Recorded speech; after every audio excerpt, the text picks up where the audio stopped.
Hi, welcome everyone. I'm so happy to welcome you all today to this online rally as part of the Day of Action, the Days of Action to end the war in Yemen. This is being hosted by the Canada Stop Arming Saudi campaign. We're so thrilled that you're here. I see that some of you here were also at other rallies throughout the week, so it means a ton that you've showed up as well this evening. This campaign is made up of individuals and organizations across so-called Canada who have come together really to stop the Canadian government's ongoing arms trade with Saudi Arabia and to show up in solidarity with the people of Yemen. My name is Rachel Small. I work at World Beyond War, which is a global movement to abolish war and establish a just and sustainable peace. That's in Yemen, that's in Ukraine, that's everywhere in the world that's facing violence.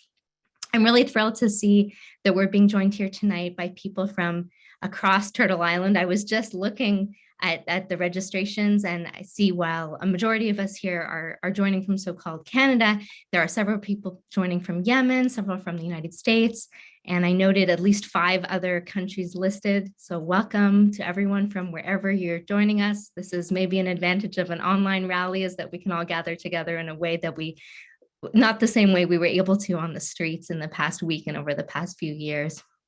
I myself am based in Toogooroondo, also known as Toronto, which, like many of the cities people here are joining from, is one that's built on stolen Indigenous land. For all of us joining from so-called Canada, I would urge us to remember as we talk about war today that the foundational war of this state is, of course, one of colonization.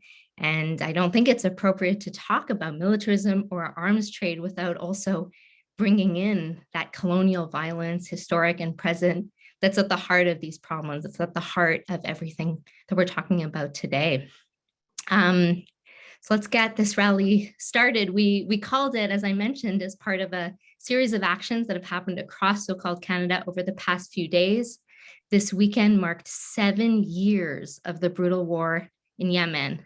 This is a war that has killed over 250,000 people, and almost, to me, like unfathomable number to wrap my head around, really.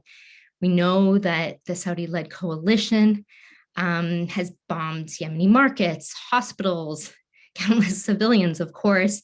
And yet here we are with Canada having exported over 8 billion in arms to Saudi Arabia since 2015, which was when the Saudi-led military intervention began. Right off the bat, I think we should just say that for me, I know for many of us, it's truly despicable that Canada is profiteering from this conflict by selling these billions of dollars in arms to Saudi Arabia. And I know this message was echoed from Vancouver to Halifax in incredible rallies and actions over the last few days. So that's enough for me. Now I'm really excited to introduce each of our incredible rally speakers. They'll each get to speak.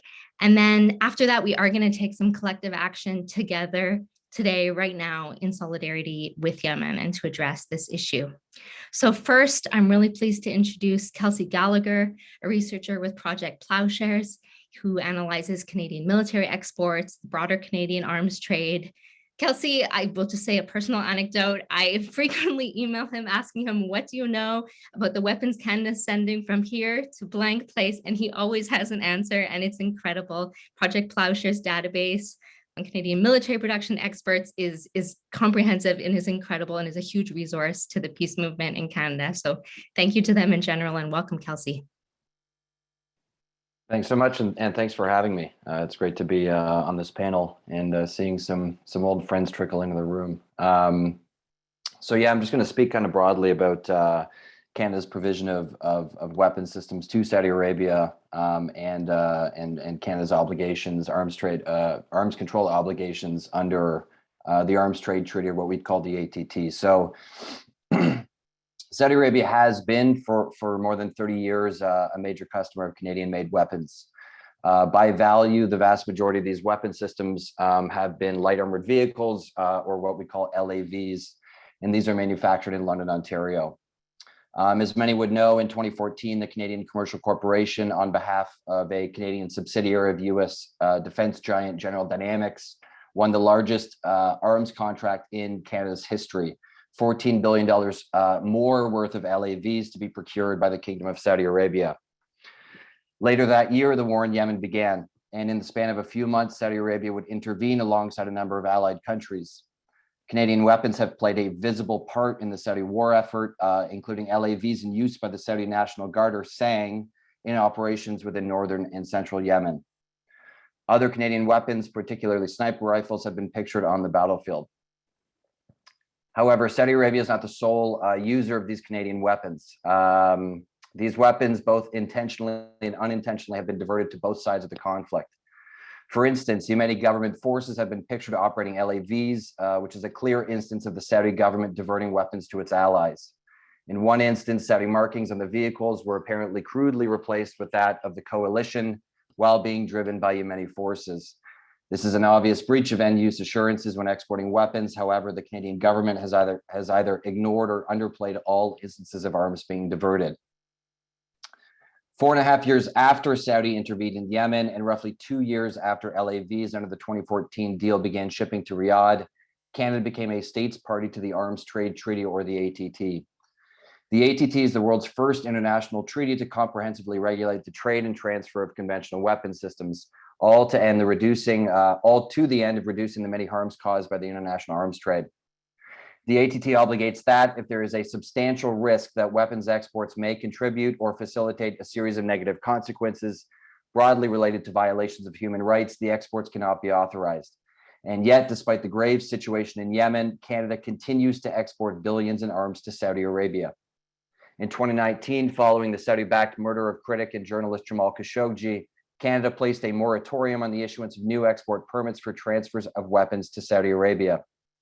As this moratorium did not affect already approved export permits, exports never stopped, and the volume of weapons transfers to Saudi Arabia actually increased over this period by approximately 111%. All permits placed on hold were later approved. Following the moratorium, the government of Canada published what it called the final report, Review of Export Permits to Saudi Arabia. This report argued that Canada's provision of arms to Saudi Arabia posed no substantial risk of facilitating any threats to human rights as listed under the ATT, and therefore Canada was within its legal bounds to continue arming one of the primary belligerents in the war in Yemen. However, a bona fide assessment of Saudi Arabia's conduct in Yemen and on its own soil, alongside Canada's obligations, illustrates that Canada's continued arming of Saudi Arabia is in no way permissible within the context of the treaty.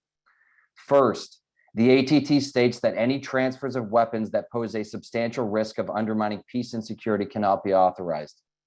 The UN group of eminent experts on Yemen have, on more than one occasion, stated that weapons transfers to any belligerents in the conflict perpetuates the conflict itself. Canada not only continues to export weapons despite these findings, but these weapons have actively been used in the violence. It is impossible to imagine a scenario where Canadian arms transfers to Saudi Arabia do not risk undermining peace and security within Yemen.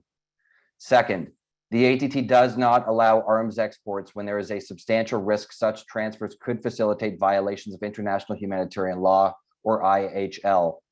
Saudi Arabia's conduct over the past 7 years has shown a consistent and disturbing disregard for IHL and the wider protection of human life. Saudi and coalition forces have deliberately targeted civilians and civilian objects indispensable to human survival.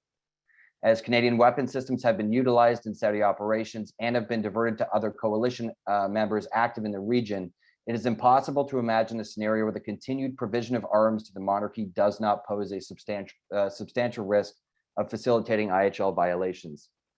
Third, under the ATT, Canada cannot export weapons when there is a substantial risk they could be used to facilitate violations of international human rights law. There is significant concern that Canadian arms exports to Saudi Arabia could be used in violations of IHRL. Saudi Arabia has previously used Canadian-made armored vehicles to crush protests in its eastern provinces. It has handed off Canadian-made LAVs to its coalition ally, Bahrain, to crush Arab Spring protests in 2012, itself also an instance of diversion. And it has, alongside its Yemeni government allies, violated the human rights of Yemeni civilians within the country, including through instances of arbitrary deprivation of the rights of life, enforced disappearances, arbitrary detention, and instances of sexual violence. As Canadian weapons have been used in the combat theater, there is a clear and evident substantial risk such arms could be used in violations of IHRL. These three considerations are far from exhaustive, but given the substantial risk posed by Canadian weapons exports to Saudi Arabia, Canada must immediately revoke existing arms export permits to the kingdom and suspend the issuance of new ones. This is not a matter of opinion. Canada's obligations under the treaty are legally binding, and such action should not stop here. Canada has also recently exported weapons to several other and current past members of the Saudi-led coalition in Yemen, including the UAE, Kuwait, Qatar, Egypt, and Jordan. It is likely some of Canada's outgoing exports to such countries, in particular the UAE, could also be implicated in the violence in Yemen. Canada must fully incorporate all elements of the ATT into its arms control framework, which it so far has failed to do. However, most importantly, it must also operate with the will to stop financially and politically lucrative arms deals. Until that point is met, arguments for Canada to respect its international arms control obligations will fall on deaf ears. Thank you, and I'll leave it there.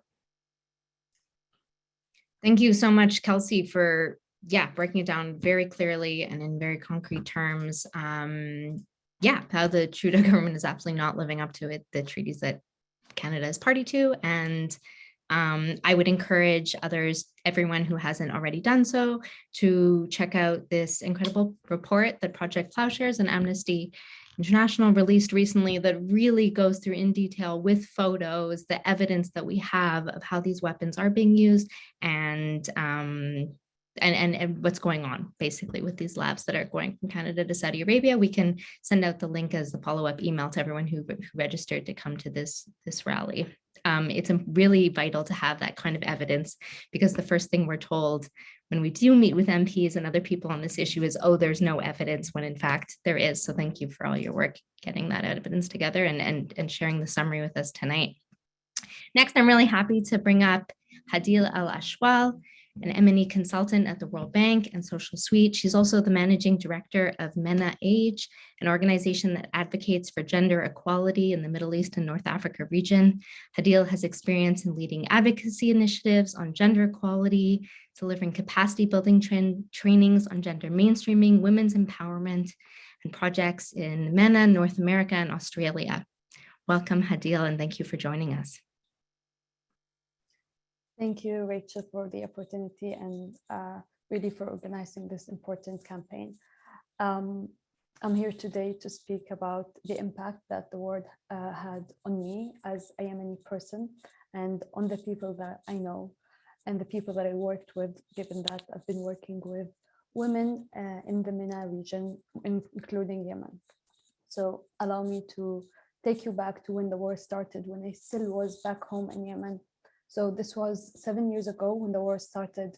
And the first thing that came to mind when the war started was me losing hope in the future. At the time I was 21. And the first thing that I would do when, an airstrike come, I would just try to go to the rooftop unless my mom would prevent me to, and I'm just taking photos. I didn't really care about the future. What I wanted to either leave the country or to just live and see how things would go. And bear in mind that I am someone who's considered very lucky. I'm one of the lucky ones, and I'm very privileged. So I was able to leave the country 3 months after the war started, and that's how it affected me just in 3 months. And so when I left the country, I was really happy that finally I can live in a country that is safer and have a better future.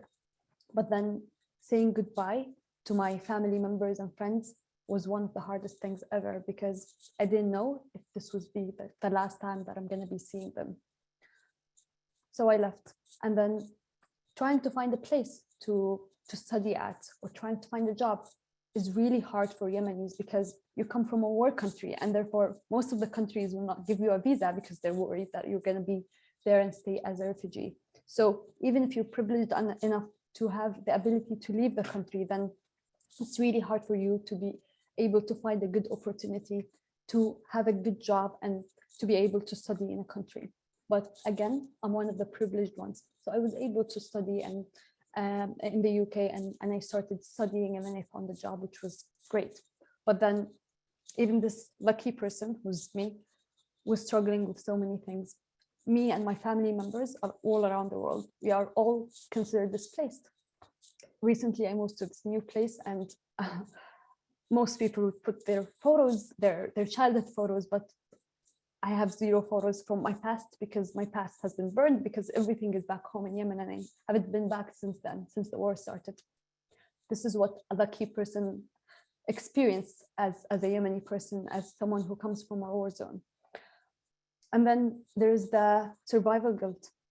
So a lot of family members are still back home. So me going to a nice restaurant, feeling guilty that this amount of money could have been used in Yemen, and it could have been used in so many things, because of famine now, because of how this war is affecting people in so many different ways. And because of the work that I've been doing on my organization, I hear stories from women, and the war has been affecting women the most. So, for example, gender-based violence has increased in a crazy way now. Child marriage, number of women that are going to school are a lot less. And we are going backward. And I remember when I used to go to the rooftop and take photos of the bombing that were like really near to my house. I wasn't scared at the time, but now when there is a firework, I feel terrible about this, and I just don't want to listen to this. And this is me living there for 3 months. I have no idea how people are experiencing this, especially Yemeni people, especially those who are still living there. We need to heal, but we cannot heal until the war ends. And here I am joining you from Canada, a country that is arming Saudi, a country that is in a way supporting the war. And I don't know how to feel about this. But I love how Canada is supporting Afghanistan, how Canada is supporting Ukraine. And what I want to see in this place that I'm calling home now is at least not supporting the war. This is the least we're asking for. And I know we, as the public, we have the power to pressure the government to do so. Thank you again for the opportunity.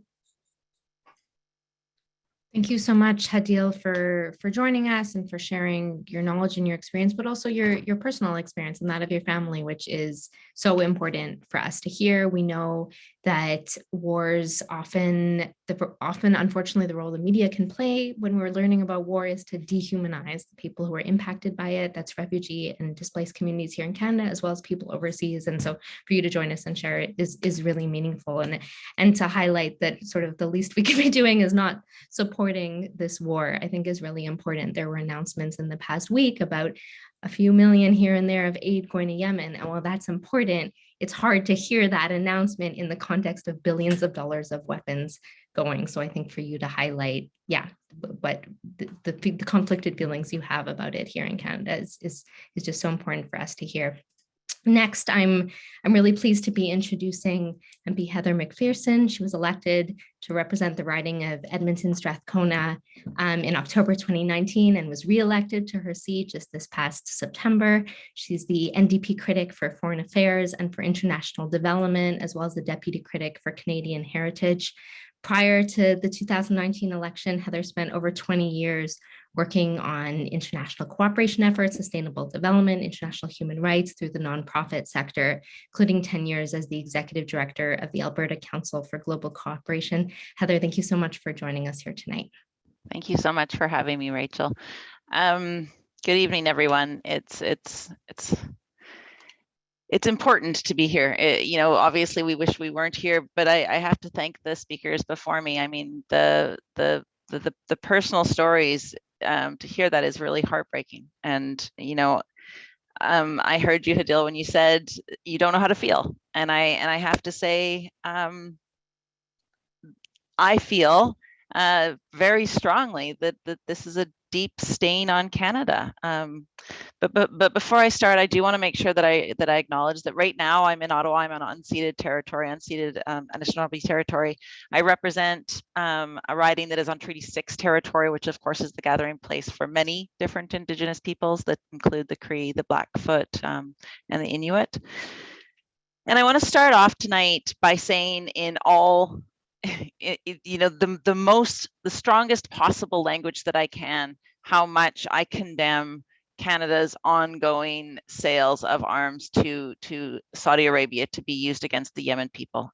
I can't say this strong enough, that this heartbreaking milestone that we are marking today, the 7th anniversary of the war in Yemen, the fact that Canada has been called out twice by the United Nations for fueling this war in Yemen, is so heartbreaking. I get emotional because, you know, it is on the backdrop of what we are seeing happening in other parts of the world. It is, we are seeing it in contrast to what to Canada's response in Ukraine. You know, to Canada's ability to reach out and help the Ukrainian people, which of course every single person in the world wants. You know, everybody in Canada wants to see support for Ukraine. Everybody wants to see Ukrainians be able to find safety, to find peace in their country. There are 5 members of parliament from the Ukrainian parliament in Canada today that I've just been meeting with. And of course, they're telling terrible stories because war is horrific and terrible. And the things that are happening to children, things that are happening to families in that country are atrocious. But on that side, when we hold that up, when we juxtapose that to what's happening in Yemen, what's been happening in Yemen for 5 years, what's happening in Yemen that is fueled by the Canadian government, you know, that is where you feel such deep shame. This is where you know, I feel so angry and so deeply upset by what we're seeing from this Canadian government. And part of it is because, you know, as Canadians, I think we all hold ourselves to a very, you know, a high standard. We think of ourselves as Canadians as playing a meaningful role in the world. You know, we may not be the biggest army, we may not be the biggest superpower, but Canada has this important role to play. You know, we have played an important role as peacekeepers. We have played an important role in regards to humanitarian and development aid. And you know, we have played a diplomatic role in the world, and we have fought for human rights. You know, our history has been that we have in fact fought for human rights for people around the world. But what we're seeing happening right now is that the rhetoric that we are hearing from this government, and I'm extremely critical of the Liberal government, and I can go into some of the reasons why later on, but I don't want it to just be the Liberal government. We all know that this arms deal was put in place under the Conservative government, that this was something that was done with Stephen Harper's government, and the failure of the Liberal government to stop it. But I do want to make it clear that it is not just one. But the rhetoric we hear from this government, the rhetoric around human rights, the rhetoric around you know, international rule of law, all of these pieces, and then the actions we see from them, the fact that those don't match, I think that is why it is so deeply difficult for so many of us. It is you either believe in human rights, you either are a champion for human rights, you either want to push for human rights, or you don't. You don't get to cherry pick where human rights apply and where human rights do not apply. And so right now, we are seeing the government do what they can for Ukraine, but utterly ignore Yemen, you know, utterly ignore Palestine, utterly ignore places around the world that need Canada's help, and in fact, making it worse in those countries. And this is my problem, is you simply can't have it both ways. If you are a country that believes in international law, if you are a country that believes in peace, in human rights, then that has to be universal. Because when Canada acts the way that it is acting in Yemen, when we fail to lead, when we fail to model behavior for other countries, how are we possibly able to hold other countries to account? When we are a country that is violating the human rights of the people of Yemen, when we are selling arms knowingly to Saudi Arabia to use against people in Yemen, how do we have any sort of moral authority to hold other governments to account, to hold other countries to account, to ask them to be better on the world stage with regards to human rights. We've completely lost the ability to do that. You know, right now, Canada is trying to get a seat on the Human Rights Council. And I am struck by the fact that, you know, we need to call out our government for the duplicity, for the two-sidedness of this, because how can we sit on the Human Rights Council when we are currently funding the worst humanitarian crisis in the world? We are, you know, currently funding the death and the destruction of and genocide of a people. It baffles the mind. And you know, I sit in the House every day. I asked a question on Yemen just last week. And it's so interesting to me because the Liberals that I speak to about that, they're very sensitive. They're very bothered by what's happening in Yemen, but they see no problem with the fact that there is that they are using an economic argument for why they have to stop selling arms to Saudi Arabia. So they are able to look at the loss of lives, the loss of livelihoods, 10,000 children dead. And they are able to put a price tag to that it is too expensive to back out of it. And that's where I find the big problem is that absolutely the Harper government set up this contract. It's gruesome, it's disgusting. But this government that we have now said that they would run on stopping it, and they did not. And in fact, are tying a price tag to it. So you know, I will continue to do what I can. I know that my caucus, that my team, we will continue to push as hard as we can. I want to be a voice for people that are pushing for peace within the House of Commons. I want to be somebody who fights for human rights. So if I can help, if there are things that I can do as a parliamentarian, please reach out to me. And we will continue to push the government to finally do the right thing and stop offering on one hand a pittance to the people of Yemen, and on the other hand providing the weapons that are killing their families. Thank you. Thank you so much, Heather, for speaking, so powerfully, and more importantly, for your track record on this, and for speaking up in the House of Commons, and for working with your colleagues on this. I was really struck by what you raised in terms of the hypocrisy and frankly, the racism of the way Canada is standing with Ukraine and condemning that war while, of course, remaining complicit in Saudi war crimes. Many of us this past Sunday gathered in front of Deputy Prime Minister Chrystia Freeland's office and noted how just a couple of weeks ago, she had said, if you make war on the rules-based international order, we're going to cut you out of the global economy. Of course, she was talking about Russia's invasion of Ukraine, but what Canada has done in terms of Saudi Arabia is the exact opposite. And I appreciate you really highlighting that contradiction, which is so hard for so many of us to hear, and especially hard for the Yemeni community in Canada to hear, of course.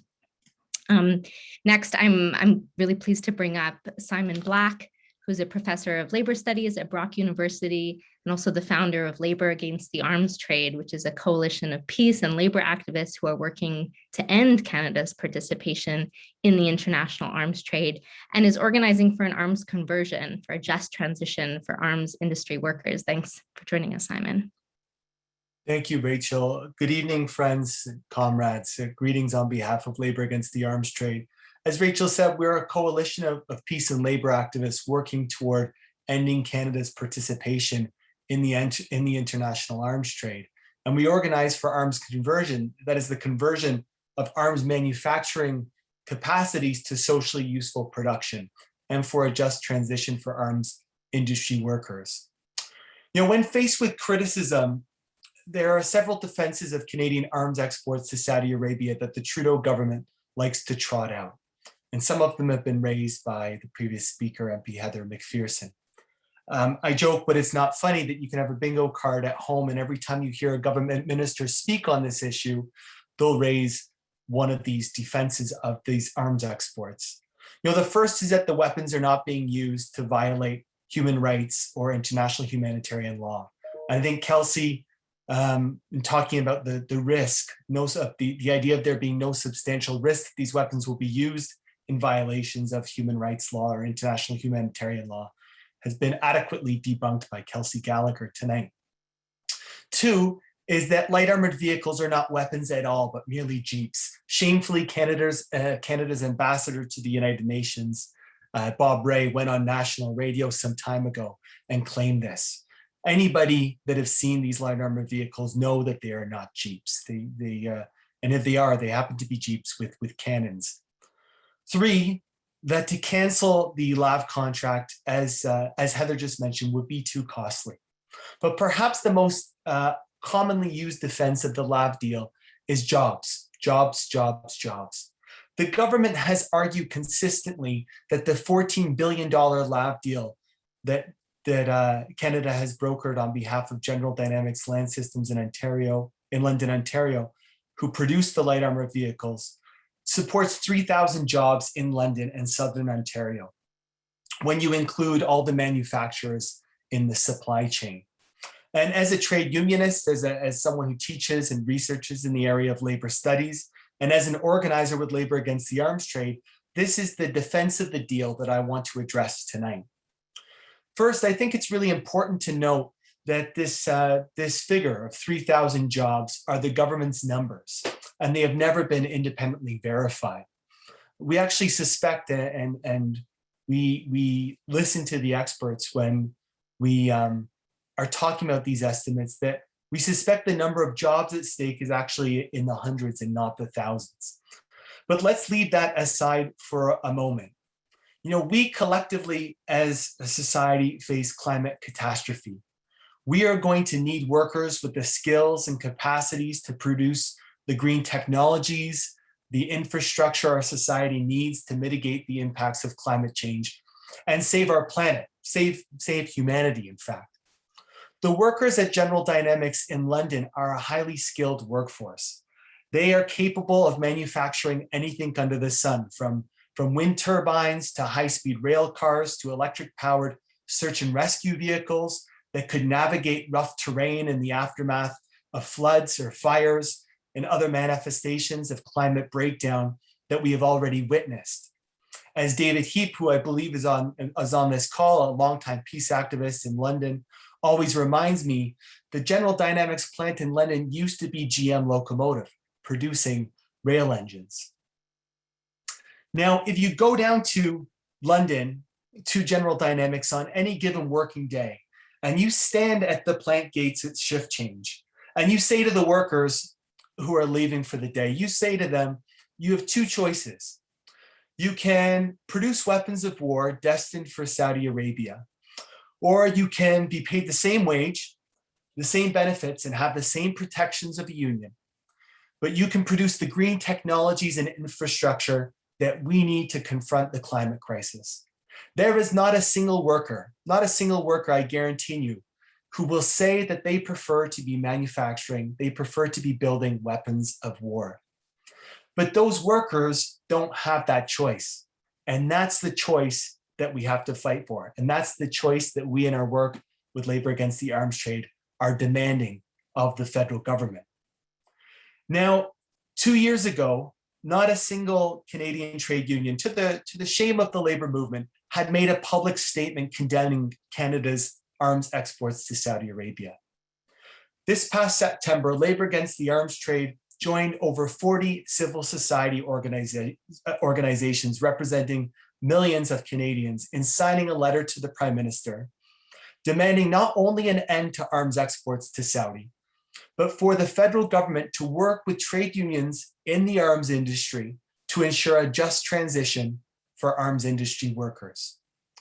Now, I'm proud to say that on that letter, there were the names of the following unions: the Amalgamated Transit Union of Canada, the BC Government and Service Employees Union, the Canadian Office and Professional Employees Union, the Canadian Union of Postal Workers, the Canadian Union of Public Employees, CUPE Ontario, CSN, one of the biggest labor federations in Quebec, the National Union of Public and General Employees, the Public Service Alliance of Canada, the United Steelworkers Union, Workers United Canada Council, and I might add, and the Canadian Labour Congress, which represents the voice of 3 million unionized workers from coast to coast to coast. So Prime Minister Trudeau and Chrystia Freeland and Minister Melanie Joly, they can't tell us this arms deal is about good jobs, because the defenders of good jobs in this country, the defenders of decent work, Canada's unions, Canada's labor movement, have sent them a clear message, a message that is loud and clear: stop arming Saudi Arabia and ensure a just transition for arms industry workers. Now, Rachel's going to tell us what we can all do. But here's what I want you to do. If you're a trade unionist on this call and you're a member of a union, in addition to the advocacy that Rachel will mention, emailing your MP and signing parliamentary petitions, if you are in a union, get in touch with Labor Against the Arms Trade. Email us at laboragainstiarmstrade@gmail.com, or follow us on Instagram or Twitter and Facebook at LAAT Canada. And you can send us, contact us through any of those channels, and we will send you a draft resolution that you can bring to your next general membership meeting, your union meeting, and get it passed, get a resolution passed in your union local that calls on Canada to end arms exports to Saudi Arabia and to work with trade unions to ensure a just transition for arms industry workers. Together, we will end arms exports to Saudi Arabia and ensure a future of green, peaceful, good jobs for workers. Thank you. Thank you, Simon, and thank you for all your work mobilizing the labor movement around this issue, and really for highlighting that if the government's going to say, oh, well, this is about jobs, I think you make a very powerful case that actually the labor movement opposes this. This is not the way we can have good jobs. And if it's not about there being no evidence of human rights abuses, as Kelsey debunked, what is this about? What are the motivations? I think there are many. I think there are many that they're not speaking about. I think there are some very wealthy people who are getting even more wealthy off this arms deal. But I think it's important that we keep calling out the official reasons you're giving why you're not stopping this arms deal, frankly, are garbage, and they've been debunked and they're not true. And so you're either going to have to tell us some of the real reasons, or you're going to have to cancel this arms deal. We will follow up by email with the resources that Simon mentioned to all of you, and hope that you will spread them far and wide, that the resistance to this can grow within the labor movement and beyond, and within many other unions. I'm really excited to bring up our final speaker before we are going to take some collective action together. I'm going to welcome up Azza Rajbi, who's a North African social justice, anti-war, and anti-racism activist. She's the author of the book, US and Saudi War on the People of Yemen. She's a member of the editorial board of the Fire This Time newspaper. She writes and researches on Middle Eastern, Yemen, and North African politics. Welcome, Azza.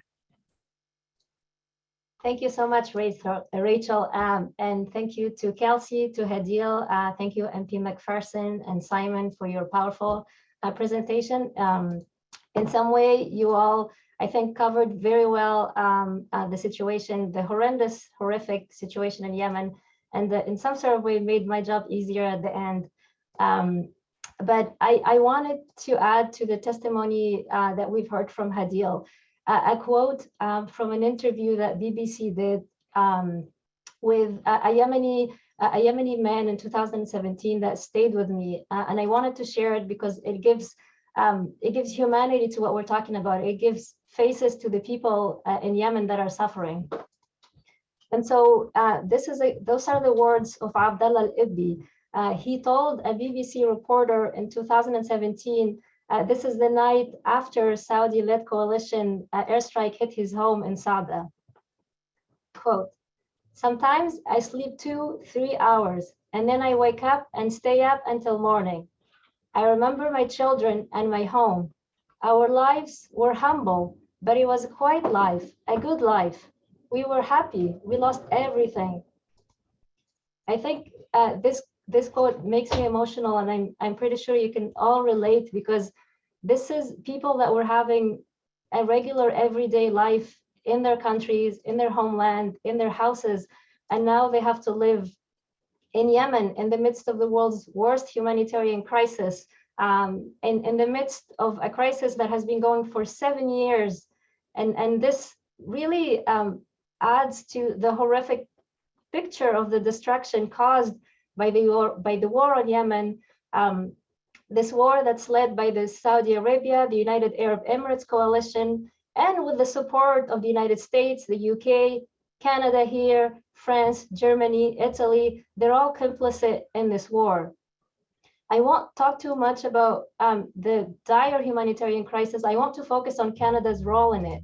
And I think you have a pretty good picture on that from the speakers before me, but I wanted to also re-emphasize that because we live in Canada, we are here now, and the work that we have to do needs to be toward that the Canadian government has to stop being complicit in this war. Canada has exported over $8 billion in arms to Saudi Arabia since 2015. So that is since the start of this war. And Canada continues today to make profits, billions and billions of dollars at the expense of the Yemeni people. Canada has also direct links to the Saudi-led and UAE bombing campaigns in Yemen. CAE Inc., which is a Montreal-based Canadian company, is known for training fighter jet and drone pilots. Canada's National Observer, which is an online newspaper, reported in 2018, and I'm going to quote from them, that CAE has trained US pilots who refueled Saudi fighter jets in mid-air during bombing raids. CAE has also trained drone pilots from the United Arab Emirates, whose drones have been deployed in Yemen. So in addition to selling weapons to Saudi Arabia and to the United Arab Emirates, Canadian-based company, a Montreal-based company, is training some of the people that are responsible of the bombing against Yemen. And also, Canada has very strong close ties to Saudi Arabia and other industry and trades. It is not just the weapon trades. In 2020, for example, Canadian exports to Saudi Arabia were valued at $1.9 billion. And so this makes Saudi Arabia Canada's second largest export market in the Middle East and North Africa. And after the United Arab Emirates, which is Canada's first export market, which is also part of this coalition bombing Yemen. According to the Canada-Saudi Business Council, the value of Canadian investment in the Kingdom of Saudi Arabia is estimated to be more than $1.2 billion. This is from 2017. So thinking that we are in 2022, this number has probably risen even higher. As this war has continued for 7 years now, families and people in Yemen are suffering, and Canada is making more and more money and getting closer and closer ties with Saudi Arabia. And I wanted to specifically also point out two examples of Canadian corporations that are continuing to expand and make millions of dollars in investments and contracts with Saudi Arabia. All of this while the people of Yemen are on the brink of starvation. Some of this multinational companies is SNC-Lavalin, who is not new to scandal after scandals and different corruption cases. SNC-Lavalin has numerous contracts in Saudi Arabia. They are developing refineries, petrochemical plants, and other infrastructure projects. Another one, which you might find a little bit strange, but Tim Hortons as well. Tim Hortons has a Middle Eastern franchise called AG Cafe. They have 90 coffee shops in Saudi Arabia, and they just recently, actually this month, have announced that it's going so well in the Saudi Arabian market that they are expanding to over 200 coffee shops by 2024 in Saudi Arabia. So you see that the ties and the money that's being made and the huge investment between Saudi Arabia and Canada goes beyond the weaponries. And this, again, is very hypocritical because if, for example, if we look at Canada's humanitarian assistance to Yemen, so since 2015, again, I remind you that's when the war started in Yemen, Canada have donated a total of $357 million as donation to help with the humanitarian assistance in Yemen. The Saudi, the arms deal for the light armored vehicle, or the Jeeps, as Trudeau called them, only is worth $15 billion. This represents more than 14 times the amount that Canada donated in total to Yemen. So only the light armored vehicle deal is $15 billion to destroy Yemen. And in contrast, $357 million as a token to help for what the Saudi coalition destroyed. This is one of the very hypocritical, and I think other people before me spoke about it, the hypocrisy of the Canadian government in what's going on in Yemen. Another big hypocrisy that was pointed out before me, but I want to reemphasize, is how Canada is dealing with the refugees, with Yemeni refugees. So in addition to profiting from the war by selling weaponries, Canada is disregarding the Yemeni refugee situation. While hundreds of thousands of Yemeni are still stranded in transit countries, Canada has only resettled 340 refugees from Yemen since 2015. So this is between January 2015 to January 2020. This is a shame. What a shame to be part of fueling a war for 7 years. 7 years, only 340 Yemeni refugees were allowed to Canada. This comes in contrast to what other before me pointed out, how Canada is dealing with Ukrainian refugees. Canada has opened the door wide for Ukrainian refugees, creating a Canada-Ukraine authorization for emergency travel, eliminating normal visa requirement, no limit to the number of Ukrainian nationals who can apply. Their applications will be prioritized, and they may stay up to 2 years in Canada. Where is this treatment for Yemeni refugees? This is very racist from the Canadian government. It is approaching refugees by the color of their skin, by their religion, by where they're coming from. This preferential approach is another indication of the hypocrisy of the government of Canada and its disregard for the life of the Yemeni refugees. So our work here today comes, as Rachel mentioned, in addition to the days of action that we held on March 26 and March 27 across Canada. These days of action are part of the really tireless work of anti-war activists from coast to coast, who we've been helping each other and trying to build a network of individuals and groups in Canada that are committed to continue working together to oppose the atrocity of the war on Yemen and demanding that Canada stop arming Saudi Arabia. I'm going to share my screen for a little bit to show some of the pictures from the recent actions. I'm sure some of the people on the call have maybe joined one of the actions in different cities across Canada, but if you haven't, I want to show you a visual of some of the actions that were held over the weekend. I'm assuming that you all can see my screen.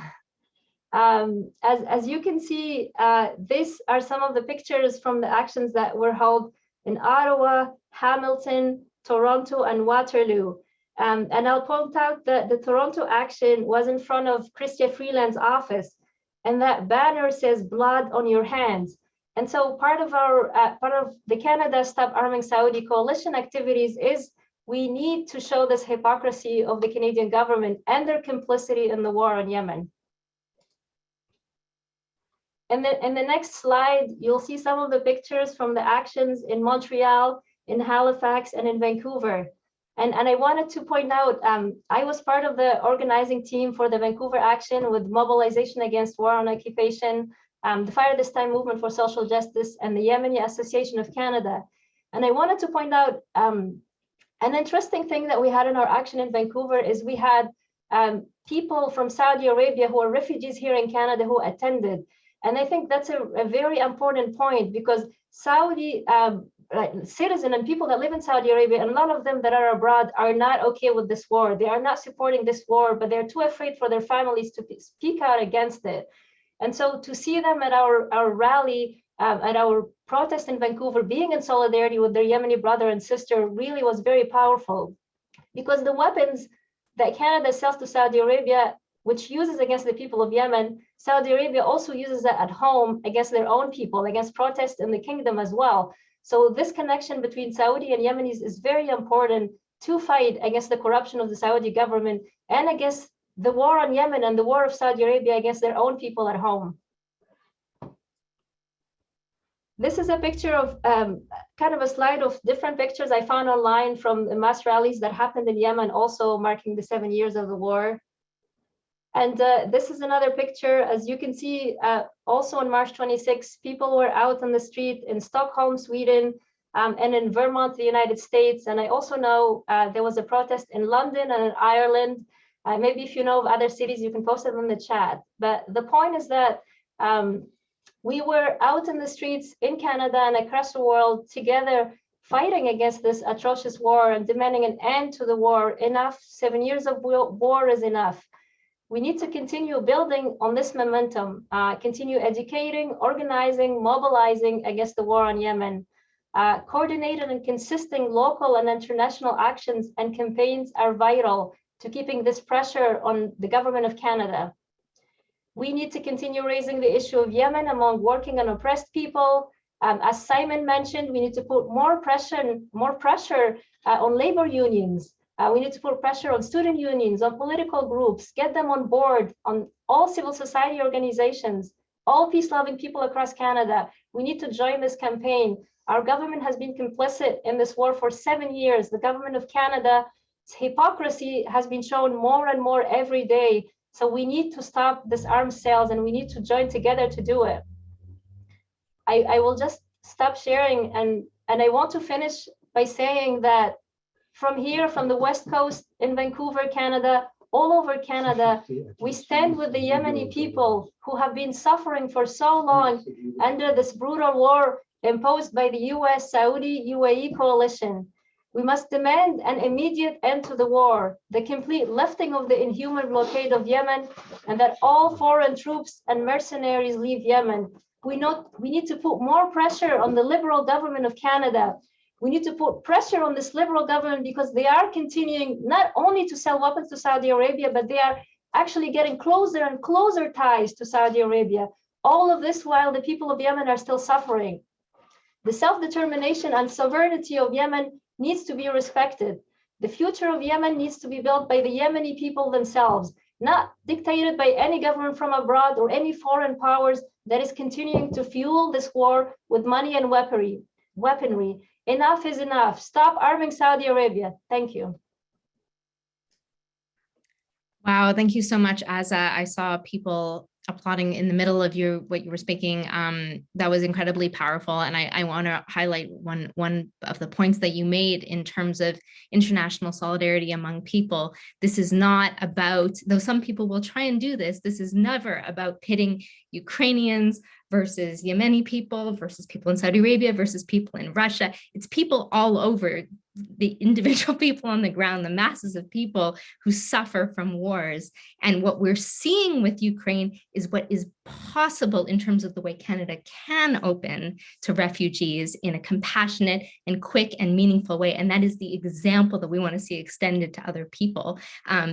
We're here in international solidarity and we refuse to pit some victims of war against others. All victims of war are suffering and all deserve our compassion and our solidarity. I think you made such a powerful case for that we do need to take action. And there are many things that we can do. And there have been actions that have been happening over the past years that have ranged from protests across the country to incredible investigative reports and media reporting to actions that have blocked weapons on transit, trucks carrying tanks that have blocked rail lines. There's been banner drops. So this is all part of a history of organizing and one that's going to continue. But right now, I'm going to lead us in some actions together. First thing that we are going to do, I'm going to share my screen here. So first thing, actually, even before I share my screen, I'm going to ask anyone who feels comfortable to do so to turn on your video. That way we can all see each other. We can all be a rally crowd together and we can see each other as we take these actions now together. Can you see the House of Commons website that I've got projected on my screen right now? Is that visible? Yeah, okay, great. So the very first thing we're going to do is we're all going to phone our MPs for those of us who live in Canada. We have heard from many MPs, oh, I haven't heard anything about this from my constituents. So the very first thing that's for us to do is to make sure, first of all, I don't think that's true. But second of all, let's make that completely provably untrue by phoning them right now. So what we're going to have everyone do, and I'm going to walk us through this whole thing, is go, and I'll put this link in the chat as well, is go to ourcommons.ca /members. If Heather Mcpherson is your MP, you might not need to do this, but otherwise, hopefully you will. And this is what you get when you type in ourcommons.ca/members. And then I'm going to have you put in your postal code. And if you wait a second there, you'll see that your member of parliament will pop up. Mine is Julie Jurowitz. She's a Liberal member of parliament. If you click on her or your MP and then click on the contact button, I hope everyone can see this, you will see that the telephone number for their constituency office does pop up. You can certainly speak from the heart. You can say whatever you'd like, but for those of us who might feel a little bit nervous making this type of a call, I'm also going to give an example of what you might say. And I'm going to call Julie Jurowitz right now on speakerphone with all of you just to give an example of what that can look like. You will. Hello, you've reached the office of Julie Jurowitz, Member of Parliament for Davenport. We are so sorry that we're not able to take your call, but please leave your first and last name, your telephone number. Can you all hear that? And the reason for your call, and we will get back to you as soon as possible. Thank you so much. Have a good day. At the tone, please record your message. At the end of your message, press 1. Hello, Julie. My name is Rachel Small. I'm a constituent of yours. I live on Brock Avenue. I am calling you now as part of a rally that has 67 people on it. All of us are demanding that the Canadian government end arms exports to Saudi Arabia. The Saudi-led war in Yemen has been going on for 7 years. It is unacceptable to us that Canada continues to be involved in this arms trade. I would love to hear from you what you are going to do to stop this hypocrisy and this violence. Please give me a call back to let me know what action you will take on this. Thank you, Julie. So I didn't leave my phone number. I actually have phoned her many times. She has my phone number, but I would encourage you, if you feel comfortable, to leave your phone number when you call your MP, and hopefully they will call you back, and hopefully they will feel pressured to tell you what they are doing about this. So I am going to leave this number up on the screen. I am going to put in the chat the link to find your Member of Parliament's number. We're going to do this, and then we're going to do something that even more directly impacts the flow of weapons to Saudi Arabia together right away afterwards. If you have any questions, please put it in the chat and I'll answer. And please do, if you feel comfortable, keep your video on and we can all see each other making calls together.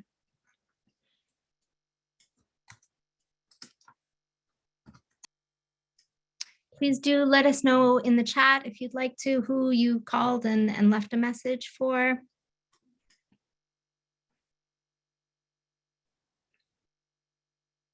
I see Peter Fragiscatos, the MP for London North Centre, which is where GDLS is, the plant making these labs that are going to Saudi Arabia is. I see that he got a call.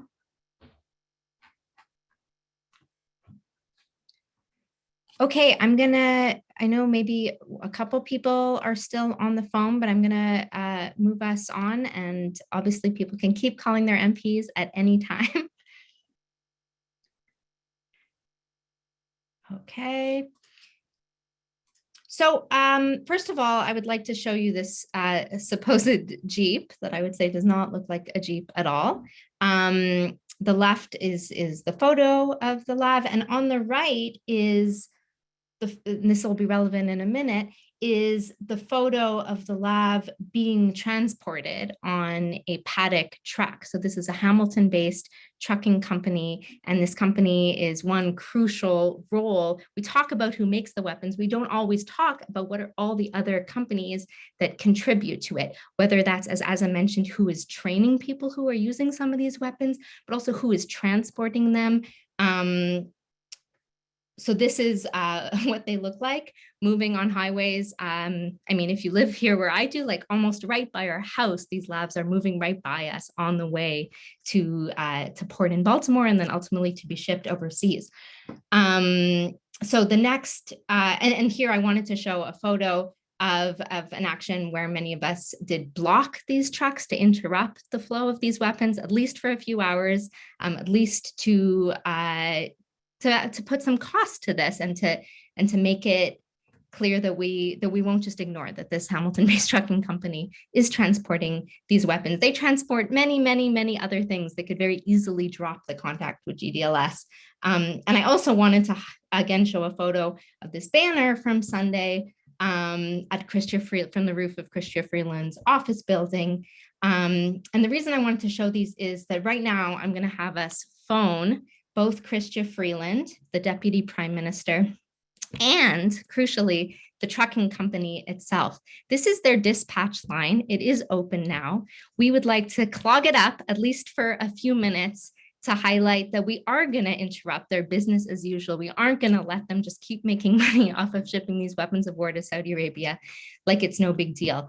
I'm going to have those of us whose first names start with, let's say, A to J, start by calling the Paddock Trucking Company, and those whose names start from J to Z start by calling Chrystia Freeland, just so that we do get through to voicemails and we don't totally clog it up, so we only get busy signals. So what you'd like to say to them is certainly up to you. When I called both of them, I said essentially the same thing. We have to stop arming Saudi Arabia, stop shipping these weapons. And to Paddock, I think just to say, do the right thing, drop this contract with GDLS. This is not the way to be making money. So I'm going to ask everyone, as I mentioned, if your name starts from A to J, to please go ahead and call the Paddock number now. And for those whose names start from, let's say, K to Z, to go ahead and call the office of MP Chrystia Freeland and say that as Deputy Prime Minister, you expect her to take action to end the hypocrisy in this arms deal.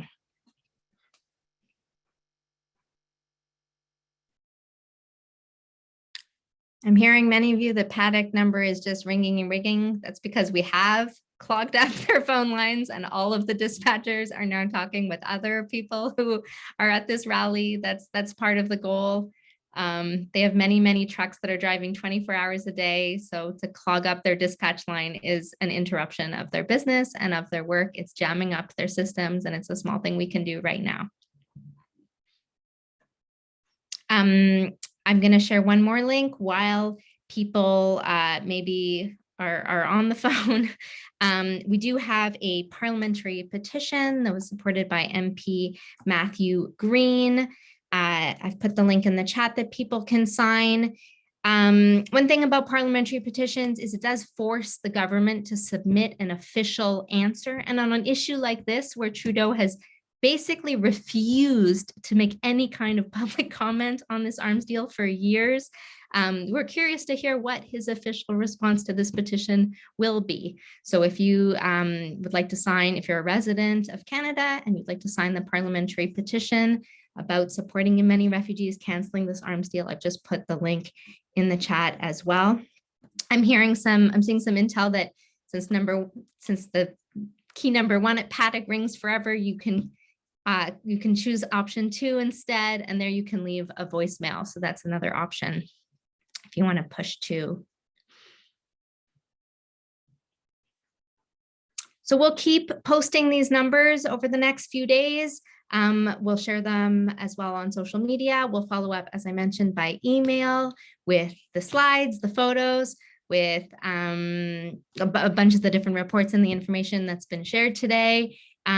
Today is the last rally in action as part of these days of action that have been happening this week, but this doesn't end until the violence ends.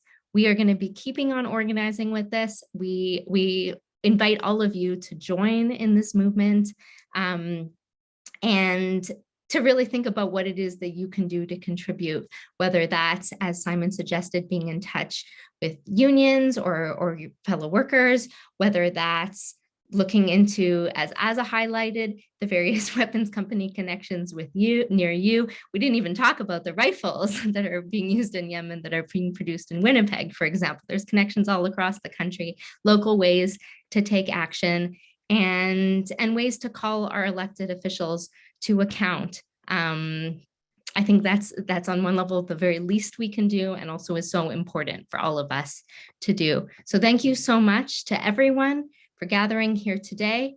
And I just can't say thank you enough for coming out to this rally, for everything that you've done. And I think that's it for tonight.